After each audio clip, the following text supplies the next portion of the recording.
ભરૂચના પાંચબત્તી વિસ્તારમાં આવેલ નેશનલ ટ્રેડ સેન્ટરમાં આવેલ મોબાઈલ શોપમાં સતત બીજી વાર મોબાઈલ શોપમાં ચોરીની ઘટના સામે આવી છે।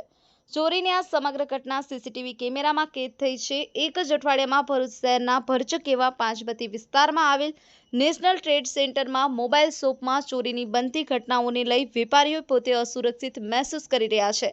ત્યારે ગત રોજ મોડી રાત્રે વધુ એક મોબાઈલ શોપને તસ્કરોએ નિશાન બનાવી હતી।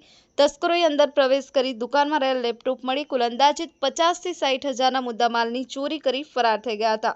આજ શોપિંગમાં તારીખ 22 માર્ચના રોજ પણ ચોરીની ઘટના બની હતી। એક જ તસ્કરે ચોરીની આ ઘટનાને અંજામ આપ્યો હોવાનું દુકાનદારો જણાવી રહ્યા છે। ચોરીની આ ઘટના સીસીટીવી કેમેરામાં કેદ થઈ છે। બનાવની જાણ થતાની સાથે જ ડિવિઝન પોલીસનો કાફલો પણ ઘટના સ્થળે દોડી આવ્યો હતો અને તસ્કરોનું પગેરું મેળવવા કવાયત હાથ ધરી હતી। અઝર પઠાણ, ગુજરાત અદ્ભુત ન્યૂઝ ગુજરાતી, ભરૂચ।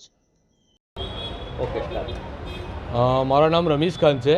આ નેશનલ ટ્રેડ સેન્ટરમાં મારી શોપ છે અને બાજુની શોપની અંદર ગયા શનિવારના દિવસે ચોરી થઈ છે। એ બી મોબાઈલની શોપ જ છે। ત્યાં બી એ લોકોના લેપટોપને ચોરાઈ ગયા, મારા ત્યાં તાળા તૂટ્યા, ત્યાં બી લેપટોપ ગયું છે અને 1 કે 2 ટેબ્લેટ છે મારા, તે ચોરી થઈ ગયા છે। વારંવાર આ ચોરી થાય તો પોલીસે આનું એક્શન લેવું પડશે। બાજુના શોપિંગની અંદર પણ ચોરી થયેલી છે પણ એક બચી ગયો ભાઈ। બીજો એક છે કુરિયરવાળા, એમના ત્યાં બી ચોરી થઈ છે।